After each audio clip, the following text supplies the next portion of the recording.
Buen día. Bien, para esta semana 7 tocamos temas como los acuerdos comerciales, que son tratados que establecen dos o más países bajo el amparo del derecho internacional y con el objetivo de mejorar sus relaciones en términos económicos y de intercambio comercial.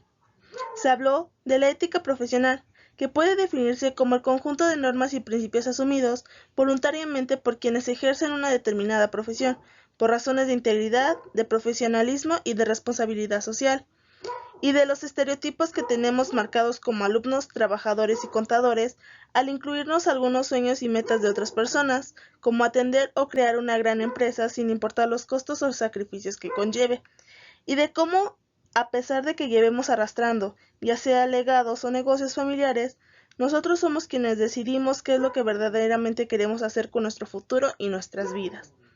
Nos desviamos un poco del tema de clase y del contenido y hablamos un poco sobre la biología y cómo la tomamos o veíamos los contadores, de cómo el mundo veía ciertos factores, entre ellos la nueva pandemia.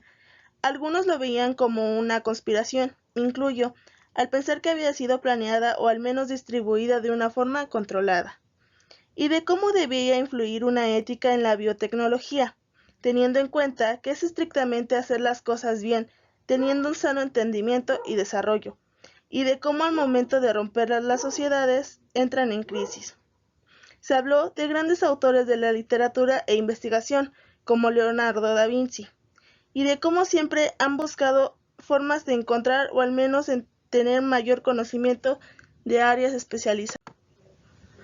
Eso nos llevó a hablar de cómo en la antigüedad, en varios escritos y novelas literarias, los hombres no eran los verdaderos genios detrás de ellas, sino las mujeres, que, por tradiciones, creencias o mera cultura, eran menospreciadas y mal vistas en el momento de que siquiera pensar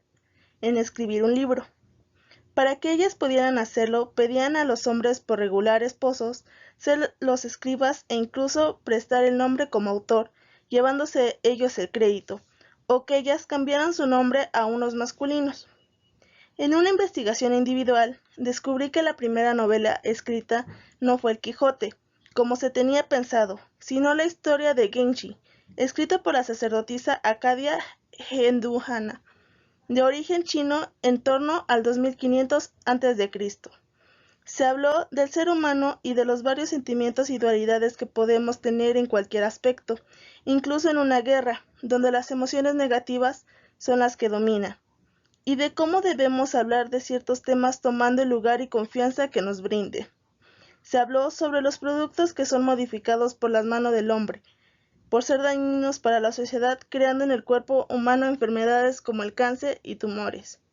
y de cómo avances de la tecnología ha ayudado a varias ramas como la medicina y la contabilidad, habiendo todo más práctico y eficiente. La medicina, tanto la tecnología como las nuevas investigaciones,